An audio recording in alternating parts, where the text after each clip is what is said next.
É bom ser crente, né, gente? É bom servir a Deus, né?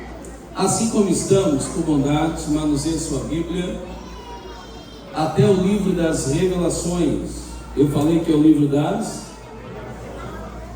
Não é o das confusões, né? Livro das Revelações, livro apotético, isso é, livro do Apocalipse. Capítulo é o de número 21. E nós leremos hoje, permitido por Deus, versos 9, também o verso 10. E iniciaremos a exposição propriamente dita no verso de número 11. Então, livro das Revelações, livro do Apocalipse, último livro da Bíblia, penúltimo capítulo desse livro, capítulo de número 21. Vamos ler os versos 9, também o verso de número 10. Para Daniel, Deus disse: sela essas palavras, mas para mim e para você, por intermédio de João, ele disse: revela. É o único livro da Bíblia que o próprio Deus exige que essas palavras não sejam seladas, mas sim reveladas. Os amantes das Escrituras, enquanto você está localizando, vocês sabem que existem na Bíblia únicos 4 capítulos em que casais não enfrentaram problemas, em que homens e mulheres estiveram isentos de toda problemática. Esses 4 capítulos foram os 2 antes da queda e os 2 últimos, que é a restauração ao projeto inicial. Então esse é o propósito da fala e é por isso que nós nos ateremos a esses. Apocalipse, capítulo de número 21, os que encontraram, ou pelo menos se quiserem assim acompanhar, com um telão desse, né, gente? Que maravilha! Até isso aqui está na Bíblia, viu? Abacuque capítulo 2, o primeiro outdoor, né? Deus disse: escreve letras bem grandes, para que aqueles que passem correndo possam lê-los. Então vamos lá, Apocalipse 21 e 9, vocês localizaram, digam amém. Amém. E veio um dos 7 anjos, que tinha as 7 taças cheias das últimas 7 pragas. E ele falou comigo dizendo: vem, mostrar-te-ei a noiva. Tem uma vírgula aí, não diz a noiva e. Mostrar-te-ei a noiva, vírgula, dizendo que a mesma pessoa, a saber, quem, gente? A esposa do Cordeiro. Antes de eu continuar a leitura no verso 10, na Bíblia, observe a proximidade, a familiaridade que há do noivado para o casamento. Existem coisas nos nossos dias odiernos que são comuns. Eu disse que elas são o que, gente? São comuns, mas não são normais. Aleluia. Hoje é comum alguém trocar de noivo, né, e até de casamento, como se estivesse trocando de roupa. Pode até ser comum, mas jamais será normal. Dá para entender isso, a diferença, amém? Então, mostrar-te a noiva, vírgula, que é a esposa do Cordeiro. Noiva é a igreja que somos, esposa é a igreja que seremos. Noiva é a igreja militante, esposa é a igreja triunfante. 10. Levou-me em espírito. Levou-me em espírito. Então, se não for no espírito, a gente não vai a lugar algum. Levou-me a um grande alto monte, para ver a prostituta do capítulo 17, e levou ao deserto, mas para ver a noiva ao monte. E ali mostrou-me a santa cidade de Jerusalém, que descia do céu da parte de Deus. Quem crê na Bíblia, diga amém. Por bondade, os que puderem ocupar seus assentos e mantiverem suas Bíblias abertas, nós faremos uso da mesma. Eu inicialmente li com vocês versos 9, também o verso 10. Iniciaremos a nossa prédica a partir do verso de número 11. Por que eu estou dizendo isso? Eu li um texto e pretendo pregar outro. A gente vai iniciando assim, depois a gente externa a saudação, para poder sempre prender a atenção de vocês, né? Porque hoje, no tempo em que nós vivemos, eu tenho ouvido algumas mensagens que eu chamo de a tríade da incoerência. quando a pregação divide-se em 3 grandes tópicos. Quantos grandes tópicos? Quais são eles? Primeiro, lê-se o texto. Segundo, abandona-se o texto. Terceiro, você pergunta para que leu-se o texto.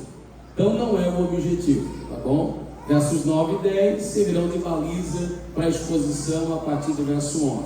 São exatamente 21 horas. Eu não quero me estender muito, não quero prender vocês aqui por muito tempo no dia de hoje. Permitido, meu Deus, a gente dar-se início hoje e termina-se no dia de amanhã. Combinado? Vocês compreendem isso em nome de Jesus? Pode ser um amém por isso? Permitam-me, ainda que de uma maneira bastante sucinta, lacrônica, eu quero aqui externar a minha saudação e revelar a minha extremada satisfação em Deus e retornar a essa cidade, estar aqui nessa congregação pela primeira vez. A convite do nobre amigo, e aqui externar a cordial saudação a ele, ao pastor Gerson Duarte. Hoje o pastor Gerson é meu pastor e nada me faltará, juntamente com a sua esposa, a pastora Nara. Deus possa abençoá-los. Você sabe, quarta-feira eu tive a grata alegria de estar pregando onde tudo começou, e os irmãos ali pediram para que a gente pudesse externar a saudação e também os abraços. Nem que eu fosse um Lula, gente, nem que eu tivesse 10, 15, 20, 30 abraços, teria capacidade de abraçá-los. Os irmãos ali realmente se deixaram legado, as pessoas o amam para a glória de Deus. Deus possa abençoá-los e alegria poder revê-los. Trago aqui saudação do meu pastor e também da minha esposa, que queria muito estar aqui, mas hoje lá tem congresso, minha esposa exerce liderança a nível de campo, então fica realmente impossibilitada. O pastor Gerson externou o convite, mas ela não pôde comparecer. Quero aqui ainda que rapidamente em Cristo Jesus também saudar os cantores, Enéas e Ana. Amanhã a gente fala mais, Deus abençoe vocês. Que bom poder ouvi-los. Que bom, gente, que esses instrumentos, que esses talentos, nossos musicistas, tudo que a gente já viu aqui nesta noite, você já pensou como Jesus é maravilhoso e como Ele gosta de presentear-nos? Para quem não conhece a minha história, eu sou vizinho do padre desde que me entendo por gente.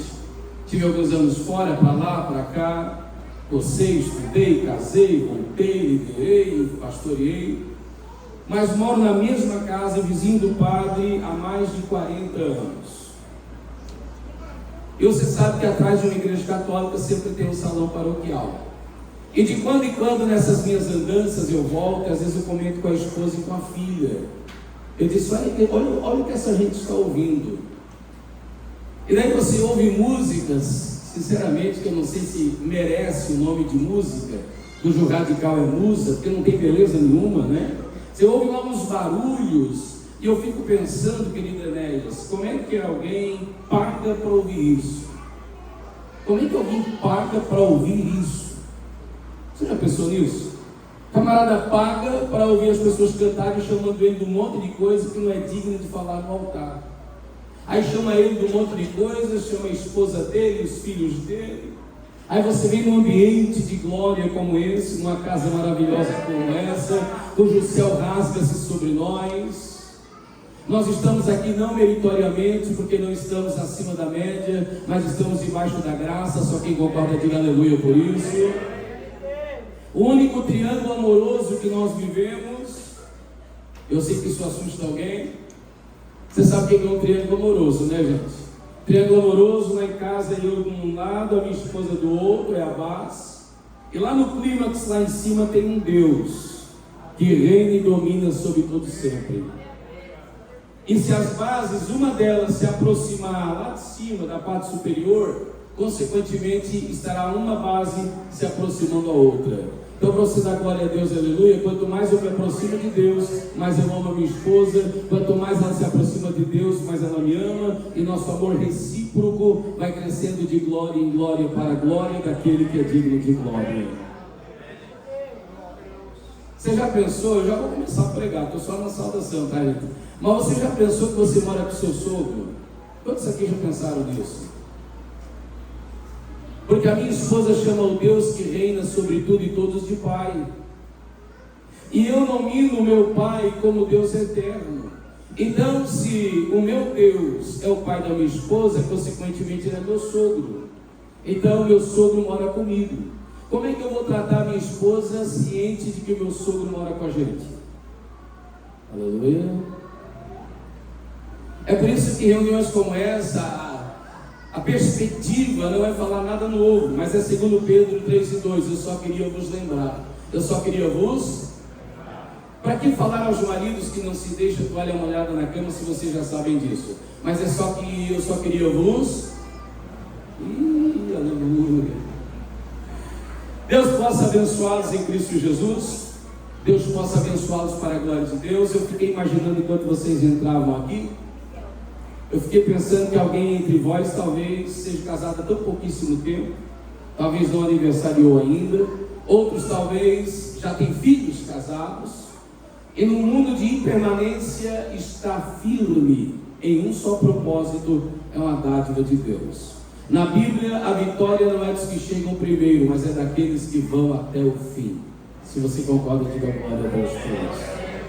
Quero tributar a Deus louvores também pela liderança. Hoje eu vou saudar aqui Elias e Elisângela, Deus possa abençoá-los. Em nome de Jesus, também aqui nosso querido irmão Salve, a irmã Jaqueline, Deus abençoe. E o coordenador, eu peguei apenas o nome, não o nome da esposa. A esposa do coordenador e a esposa do pastor também tem nome, né? A nossa irmã Mari, Deus abençoe. Mara, Deus abençoe. Querido irmão Arnaldo, isso. E a querida irmã Mari em Cristo Jesus. Vamos à palavra de Deus, você está interessado em ouvir? Amém? Amém. Eu mencionei com vós outros um texto. E esse texto está tangivelmente ligado à temática por demais sugestiva que vocês escolheram. Unidos em amor, porque esse é o propósito do amor. Às vezes nós ouvimos, principalmente quem canta, quem prega, alguém dizer assim, né? Eu dividi o altar. Não, o altar não divide, o altar une. Aleluia. Então, unidos em amor e conduzidos pelo Espírito Santo, porque esse é o propósito da plenitude dele. O texto que ora nós lemos apresenta uma superposição de imagem. Inicialmente, João está isolado na ilha de Pátimos e ele recebe uma promessa. Ele recebe uma? Qual é a promessa que de Deus ele recebera? A promessa de que ele iria ver a noiva, isto é, a igreja militante, eu e você, a igreja que somos. Agora pense, pastor Gerson, o senhor como biblicista, que eu sei que o senhor não é. Pense no amado irmão João, o apóstolo do amor, que embora seja o apóstolo do amor, a Bíblia diz que ele queria permissão de Jesus para orar para que o fogo descesse e consumisse os samaritanos. Então, ser o apóstolo do amor não significa necessariamente um Senhor bom será, que de quando em quando não vai fluir dentro de si um sentimento também sanguíneo, como ele também o era. Mas fecha parênteses e volta aqui para o texto. Agora você imagine o apóstolo João, o apóstolo do amor, recebendo essa promessa. João, eu te prometo que eu irei te mostrar a noiva. Se eu recebesse de Deus essa promessa, que eu teria a grata alegria de rever a igreja, eu começo a pensar em nomes, em homens e mulheres de Deus, que deixaram a minha vida marcas indeléveis. Eu fico pensando no irmão Benoni, que já foi promovido à eternidade, na irmã Lidinha, sua esposa. Eu tive a grata alegria de visitá-la antes dela partir para a eternidade, e os vizinhos disseram assim: aí mora a irmã Lidinha. E quando eu estava de saída, eles me disseram: um casal que eu nunca vi ter um desentendimento, e tiveram 18 filhos. Aleluia. Então realmente heróis e heroínas. Eu fico pensando aqui, que na minha mente começa a mentalizar essa gente. Aí Deus lhe faz uma promessa que lhe mostraria outra vez a noiva. Ele está desterrado na ilha perdida do mar Egeu, na ilha de Pátimos. Quando ele está sendo arrebatado em espírito, como eu li com vocês no verso 10, ele olha para a igreja a fim de ver quem? A fim de ver a noiva, a igreja. Mas quando ele olha para a igreja, ao invés de ver a igreja que ele está acostumado a congregar, ele vê descendo do céu a nova Jerusalém. Ele não vê a igreja militante que somos, com as guerras que temos, mas ele vê a igreja triunfante com a coroa que nós teremos. Então, qual é a primeira ideia que se aplica aqui para você dar glória a Deus, aleluia? A ideia de que o céu será revelado através da igreja. E se o mundo quiser ver o céu, olhe para a igreja, porque a igreja é a extensão do céu. E deixa eu profetizar para a tua casa em nome de Jesus. O propósito de Deus é que a tua casa seja uma extensão do céu. O propósito de Deus é que o teu relacionamento demonstre o céu. Quem ouve a minha voz precisa ouvir uma voz celeste sendo transmitida por uma voz humana. Você está entendendo isso? Então, quando você estende a sua mão, os céus estão de mão estendida sobre a vida de alguém. Quando você abre a sua boca, a palavra de Deus é manifestada por intermédio da sua vida. Se você quiser viver esse propósito, diga glória a Deus por isso. Então a minha ideia é essa, e é isso que eu quero trabalhar com vocês nesses 2 dias. Quais as características de uma casa, as características de uma igreja que me lembra o céu? Vamos lá? Quais as características de uma igreja, de uma casa que me lembra o céu? Quando alguém me ouve, a quem se reporta? Quando alguém te ouve, a quem se reporta? Seus assuntos lembram quem? Sua maneira de tratar as pessoas lembra o quê? Representa quem? Aponta para quem? Então, quais são as características de uma igreja que me lembra o céu? Primeiro versículo de número 11. Vamos ver o que esta igreja tem. Vocês sabem que a igreja de Efésios é uma carta curricular. É por isso que Paulo não trata de problemas pessoais. Você sabe que a igreja de Efésios, ela tinha um tema, a carta da igreja de Efésios. Que tema é esse? Igreja, a noiva gloriosa de Cristo. O capítulo 4, a gloriosa unidade em Cristo. Eu gosto muito de uma expressão que é antiga, antiguíssima, que já dizia William Barclay sobre esse texto. Sabe o que William Barclay disse ao escrever um comentário sobre Efésios 4? Ele disse assim, difícil não é viver, difícil é conviver.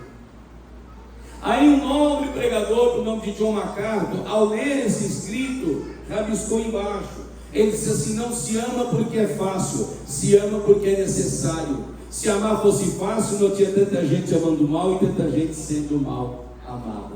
Você compreende isso em nome de Jesus? Então vamos lá, quais são as características de uma igreja que me lembra o céu? Quais são as características de uma casa que alguém olha e diz: lá é a casa de um crente. Lá é um lar onde o céu manifesta-se.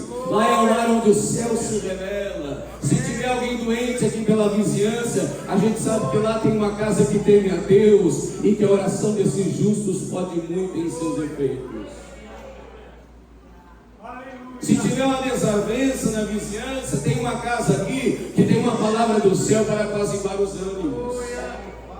Quais são as características dessa casa? A primeira delas, e talvez por exiguidade do tempo eu me atenha somente a essa. Versículo de número 11. Está com a Bíblia aberta aí? Se não tiver, pode acompanhar no telão. Primeira coisa que uma casa tem, primeira coisa que uma igreja tem, que ao olhar para ela, o céu é reportado por intermédio dela. Versículo de número 11. Olha lá. E tendo a glória de Deus. E tendo...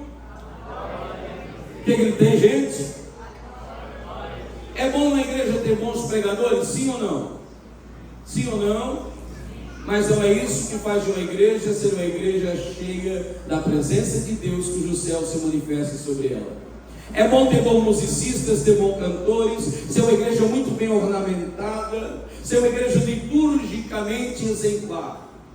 Mas o que faz de uma igreja ser uma igreja a qual as pessoas que residem próxima têm desejo de visitá-la, não é apenas o adorno dela, mas é saber que aqui dentro existe uma coisa chamada glória de Deus.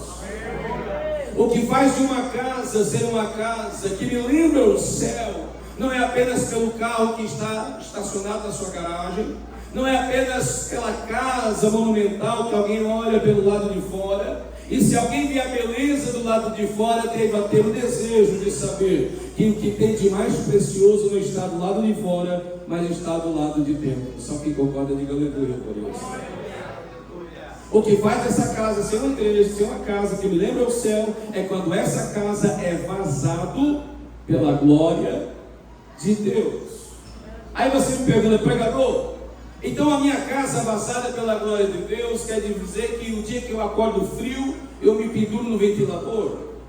Quer dizer que eu saio rodando, né? Aleluia, não tem problema nenhum nisso. Quer dizer que então eu tenho que estar falando línguas estranhas o dia inteiro? Será isso uma manifestação da glória de Deus, como pentecostal que nós somos?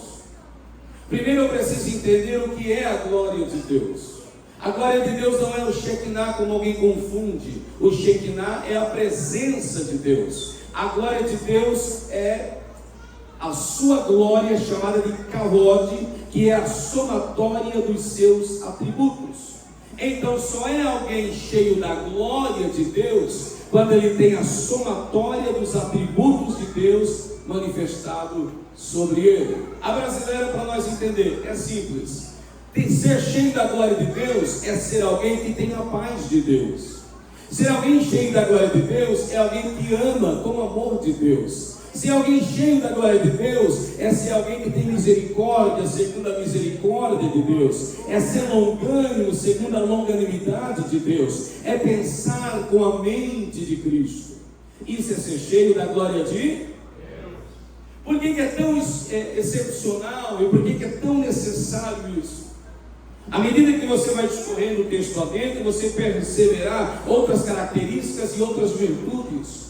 Agora, por que é que Deus, pelo seu Espírito, posiciona a glória de Deus como primeira dessas virtudes? Por que que Deus, o Senhor, coloca para encabeçar as demais a glória de Deus? A ideia é muito simples. Se você não tiver a glória de Deus, nenhum dos outros atributos podem ser revelados. Às vezes nós buscamos outras coisas e esquecemos disso. Buscar primeiro o reino dos céus e a sua, e as demais coisas nos serão. Todos assim o conhecem. Se você pegar a luz das Escrituras, os personagens que mais marcaram a história não foram as mentes mais brilhantes, não foram os homens ou mulheres que falaram de uma maneira mais eloquente, mas foram aqueles que foram tomados pela glória de Deus. Tem um personagem da Bíblia, tem muitos outros, mas vou citar apenas um. Tem um personagem da Bíblia que a Bíblia diz que a glória de Deus era tão manifesta sobre ele, que um dia o Espírito que havia sobre ele foi repousado sobre 70. Eu estou falando de um homem que Deus disse que com os outros falava por intermédios, mas com esse Deus dispensa anjo.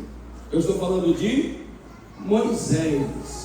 E aqui os irmãos que aqui estão, irmãos, homem como eu, escute isso. O Moisés era cheio da glória de Deus e a mulher dele era uma zípora. Era o nome da mulher de Moisés, era zípora. Então é possível ser um Moisés cheio de Deus, apesar da mulher ser uma zípora. Fecha o parênteses e volta para cá. Se você der a luz às Escrituras, você perceberá que de toda a comunidade que saiu de Israel, isso aqui é muito importante, de todos os aproximadamente 3 milhões que saíram de Israel, nenhum deles teve uma vida palaciana. Todos eles experimentaram chicotes, escassez, trabalho forçado, árduo. Mas todos os que saíram perambulando pelo deserto sentiram saudades daquela vida miserável que eles viveram. Mas teve um naquela comunidade que aquele sim teve uma vida palaciana. Teve um naquela comunidade que por 40 anos viveu como filho da filha de Faraó. Quem é o nome dele? Qual é o nome dele?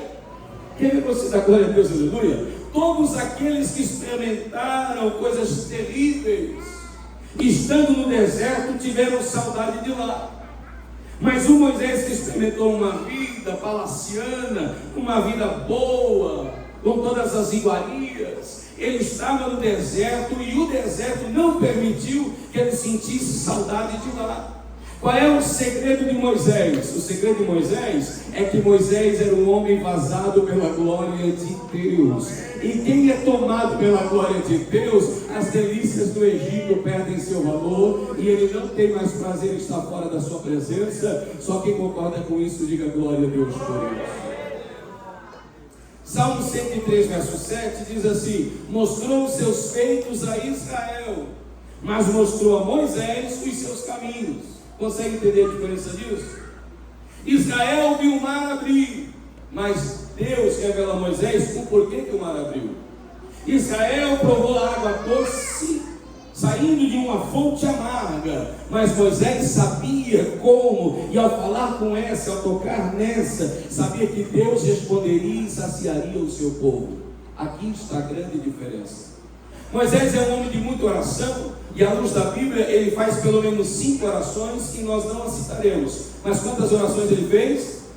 5 delas são registradas. Vocês conhecem muito bem pelo menos 2. Uma delas ele disse, Êxodo 33:18, em oração ele disse a Deus: rogo-te, ó Deus, que me mostres a tua glória. Olha aí, rogo-te, ó Deus, que me mostres a tua glória. Então, primeiro, rogo-te. O que Moisés está dizendo? A glória de Deus é fruto de rogo.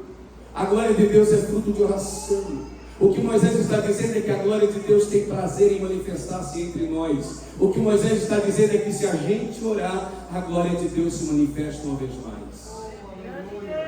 Rogo-te, ó Deus, que me mostres a tua. Sabe o que Moisés estava dizendo? A glória é tua, embora a visão seja minha. Eu não quero tomar a tua glória usurpando-a para mim, mas eu quero apenas vê-la.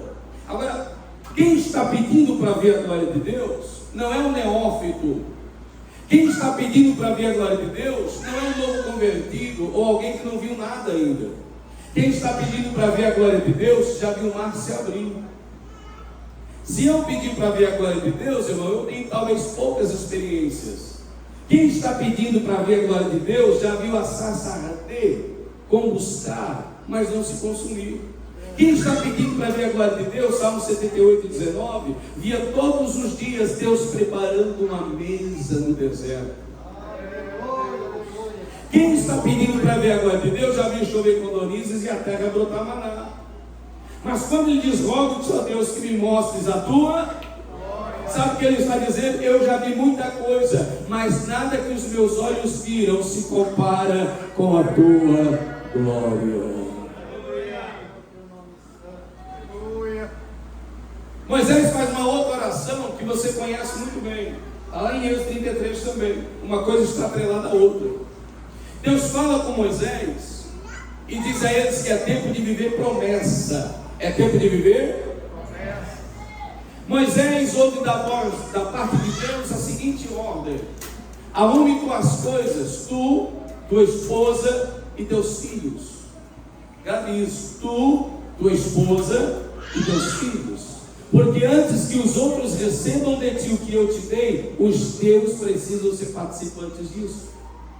É da onde origina-se essa ideia que você já sabe: minha família, meus primeiros discípulos. A Bíblia diz que Noé perdeu o mundo, mas ganhou a sua casa. A Bíblia diz que Davi ganhou o mundo, mas perdeu a sua. Aí eu pergunto, vale a pena? Existe algum fracasso dentro do lar que compensa o sucesso fora dele? Agora quer dar uma glória a Deus? Noé perdeu o mundo, mas ganhou a casa. Davi ganhou o mundo, mas perdeu a casa. E qual é o propósito de Deus para a minha vida, para a minha casa? Receba isso como profecia em nome de Jesus. O propósito de Deus é que o mundo seja ganho por intermédio da tua casa. Amém. Aí Deus diz: Moisés, prepara as coisas e vá viver promessa. Quem não quer? Quantas promessas você tem de Deus e já recebeu dele? Quantos projetos e sonhos você já fez para você e sua casa? Quem não quer vivê-los? Quando Moisés recebe alegremente a notícia de que ele e sua casa receberiam a promessa, Moisés está animado e Deus conclui dizendo: você vai e eu vou preparar para ti e para os teus uma terra. Mas esse povo que está aí não vai comigo. Eu não vou com eles. Esse povo que está aí eu vou mandar um anjo. Você lembra disso? Esse povo que está aí murmura do sol, das estrelas, quando chove, quando faz calor. Esse é um povo murmurador. Eu não vou com eles. Aí Moisés diz, Êxodo 33:15, que você conhece. Lembra que ele disse: se a tua presença não for conosco, não nos faça sair daqui. Ó para cá, ó para cá. Você sabe o que Moisés está dizendo? Moisés está dizendo o seguinte: eu não quero viver promessa sem sentir a tua presença. Vou repetir de novo, a gente não combinou nesse simpósio para você dar aleluia. Vou repetir de novo: eu não quero viver promessa sem a tua presença. Quantos casais que vocês conhecem que projetaram algo que Deus, o Senhor, prometeu? Quantas vezes, quem sabe, você mesmo diz: meu amor, quando a gente terminar de pagar isso aqui, quando a gente terminar de construir, quando a gente terminar de reformar, aí você luta, você guerreia, você economiza, você faz hora extra, corre para lá, corre para cá, e quando o negócio está concluído, você acabou de viver uma promessa, mas dentro de dias, a alegria da casa nova, dentro de dias, a alegria da troca de um carro, dentro de dias, a alegria de um projeto concluído começa a perder o sentido. Então receba isso e faça disso a filosofia de sua vida. Eu não quero viver promessa sem ter a tua presença.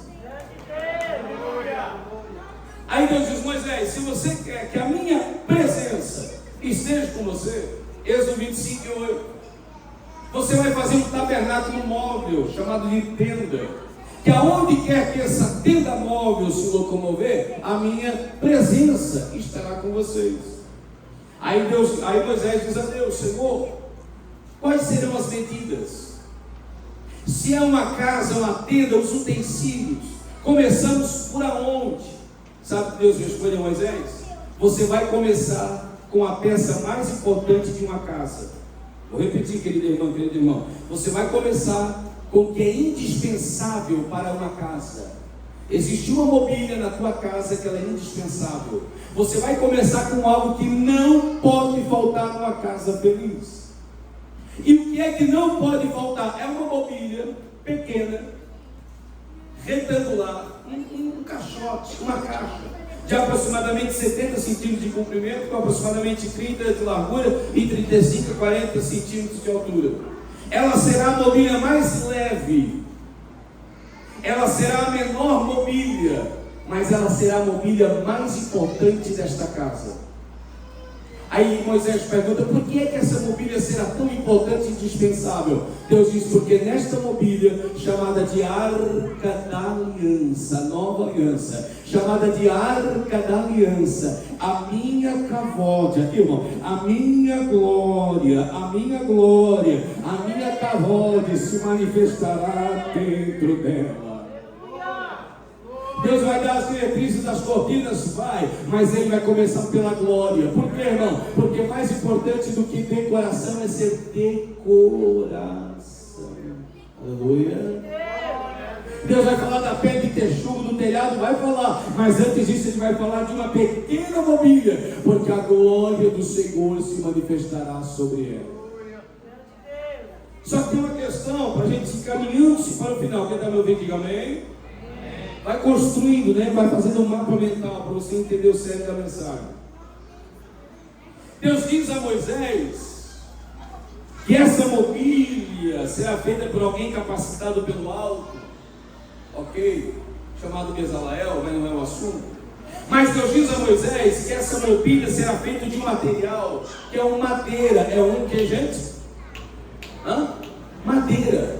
E a madeira que esse material será útil para a construção, não é uma madeira nobre, não é um cedro do Líbano, não é uma madeira de Parmaim, onde encontravam-se pedras em Tiro e Sidom, não é uma madeira em qualquer outro lugar que você precisa vasculhar, mas é simples, porque como já disse aqui o nosso coordenador Arnaldo, tudo que você precisa está dentro da tua casa. Aleluia. Mas era uma madeira que se encontrava no fundo de quintal de qualquer casa, chamada de madeira de acácia.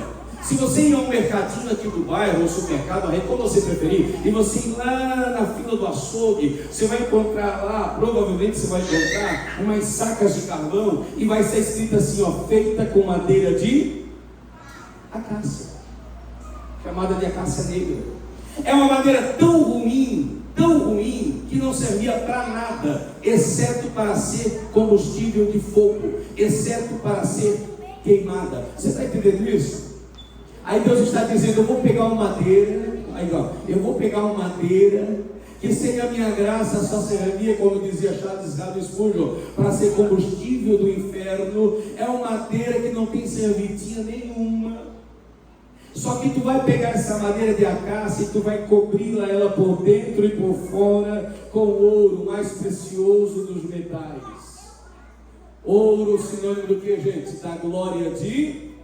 O que você tem no dedo? Uma aliança. Qual é o material usado, irmão? Por quê? Por causa da nobreza. A aliança, ela tem início, mas ela não tem fim, porque esse é o propósito eternal de Deus, que seja duradouro.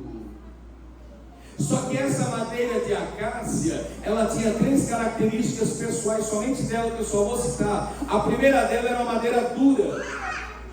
A segunda delas era uma madeira retorcida. E a terceira delas era uma madeira cheia de nó. Era uma madeira que não servia para fazer nenhum móvel de decoração. Não havia beleza, facilitação para trabalhar com ela. Você está entendendo isso? Deus está dizendo que eu preciso pegar uma madeira desse aqui, uma madeira desse aí retorcido. Cadê você? Cheio de nó, problemático, egoísta, em si mesmado, de natureza caída, porque é assim que eu e você somos. Aleluia. Eu sei que vocês sabem, mas eu quero só lembrar-lhes que anjos são assexuados.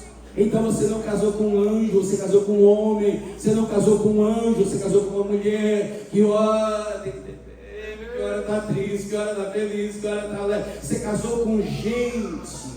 Aleluia. Madeira retorcida, cheia de nó. Mas para te dar glória a Deus, eu vi lá em Laguna, Deus descobre ela como o mais puro dos metais, por dentro e por fora. Diga comigo: por dentro e por fora. Vamos lá, por dentro. Você está entendendo isso? Sabe qual é a nossa problemática? É que a gente quer começar construindo por fora. Aleluia. Aquilo que as pessoas veem. A gente quer muitas vezes cobrir por fora e esquecer de tapar as lacunas que existem aqui dentro. Por dentro, já dizia o pregador, para a glória de Deus não sair, e por fora para o pecado não entrar, porque quando a glória não sai, o pecado não entra. E se o pecado já entrou, é porque a glória saiu. Aleluia. Eu ouvi um aleluia do lado de cá, vou repetir de novo. Por dentro, aleluia,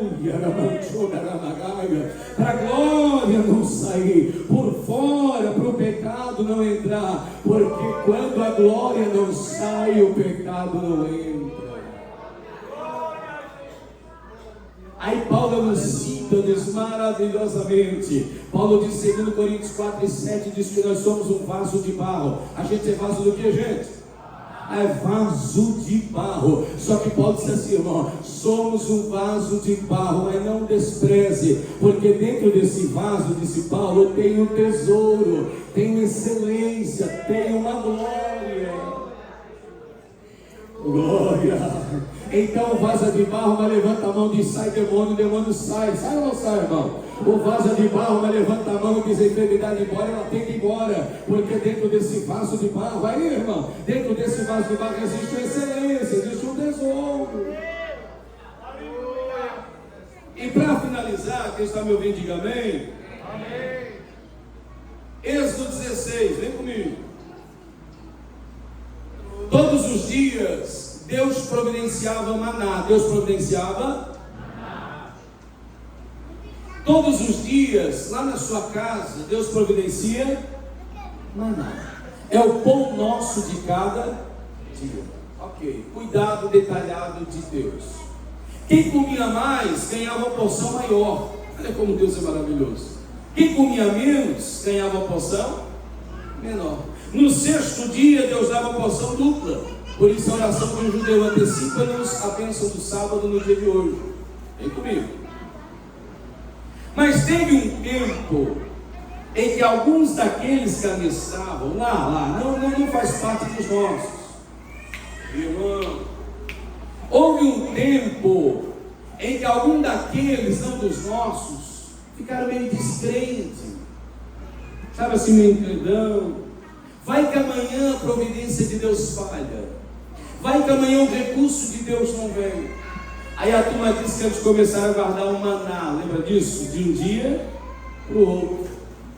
E a gente critica eles. Mas vamos ser honestos, quem de nós se contenta com o pão nosso de cada dia? Quem de nós não está hoje pensando no amanhã, se é que existirá amanhã para nós outros? Porque ainda hoje pedirão a tua alma e que tu tens preparado para quem? Aí eles cresceram um aninho e vai que Deus fale no recurso de amanhã. Só que a Bíblia diz que aquele maná, Números 11:8, tinha gosto de azeite fresco. Olha que Deus maravilhoso. Deus providenciava o maná todos os dias. Porém, a Bíblia diz que eles tinham que levantar-se cedo pela manhã, antes do sol nascer, porque quando o sol nascia, aquele maná se dissolvia como geada. A aplicação é muito simples: Deus dá maná todo dia, mas não dá maná para malandro que dorme até meio-dia.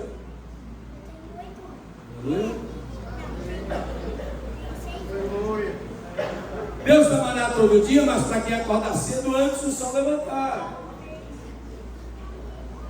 Mas teve uma turma lá, não aqui não tem, lá, né? Meio incredão, vai que amanhã a providência de Deus não vem. Lembra disso? Pegaram o maná, guardaram para o dia seguinte, e no dia seguinte como é que estava o maná, gente? Quem é bom de Bíblia aí? Como é que estava? Inchado, coalhado, estragado. Eu sei que aqui não tem, mas lá na minha igreja tem uns crentes que acham que o pastor serve comida de maná, irmão. Tem outros que acham que o pastor serve comida de Elias. Sabe a comida de Elias que deu para 40 dias? Não, aqui a providência de Deus é todos os dias. Não dá para você comer hoje e voltar na igreja só na próxima ceia.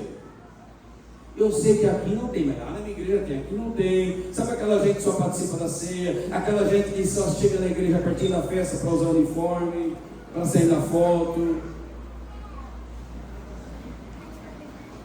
Todos os dias Deus mandava o que a gente? Mas o maná de um dia para o outro fazia o que, irmãos? Coalhava, pichava, estragava. E eu termino, que já passei da 9:30. Hebreus 9:4, estou para cá, para mim terminar. Hebreus 9:4, a Bíblia é maravilhosa. A Bíblia diz que não se sabe quanto tempo depois. Presta atenção, maná de hoje para amanhã, estragado. Mas Hebreus 9:4 diz que dentro da arca, lembra o caixote lá da glória? Dentro daquele caixote, dentro da arca, havia um potinho de ouro que tinha... E vê se o maná bichou, vê se o maná estragou, o maná perdurou continuadamente. Não entendi, pregador, a aplicação última para mim orar por você. É por isso que eu preciso, é por isso que você precisa, aleluia, sermos cheios da glória de Deus. Porque aquela mobília era a representatividade da glória. E o maná que bichava fora não bicha dentro. Por quê? Porque a glória conserva. Eu estou dizendo para você pode receber esta palavra, que a glória de Deus quer conservar teu casamento. A glória de Deus quer conservar a alegria do teu casamento. A glória de Deus quer conservar o amor do teu casamento. O primeiro e único amor. Vamos estar sobre os pés, que eu já passei do horário. Eu quero orar com vocês em nome de Jesus. Gente, vamos de pé, que é 20 para as 10 eu começo a pregar de novo. Vamos de pé. A glória de Deus é que conserva, a glória de Deus mantém, a glória de Deus segura. Irmão, a glória de Deus mantém o fervor, a alegria, o dinamismo.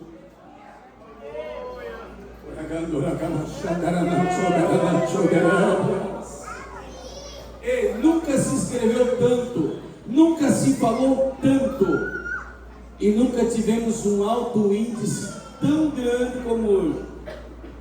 Sabe por quê? Às vezes é muito autoajuda e às vezes é pouca ajuda do alto. Aleluia. Amanhã a gente fala com mais detalhamento, mas a minha primeira fala desse dia é essa: o que você mais precisa dentro da tua casa para conservar o fervor, o amor, o respeito, o carinho, cadê você? A reciprocidade é a glória de Deus. Casal vazado pela glória de Deus, não pense em trocar de marido, trocar de mulher. Casal vazado pela glória de Deus, não precisa estar comprando uma mobília por semana para renovar os votos. Casal tomado pela glória. Tudo isso é bom, mas é só consequência. Sem a glória de Deus, a mobília você nem terminou de pagar, já quer comprar outra. Sem a glória de Deus, perde a graça, perde o sentido.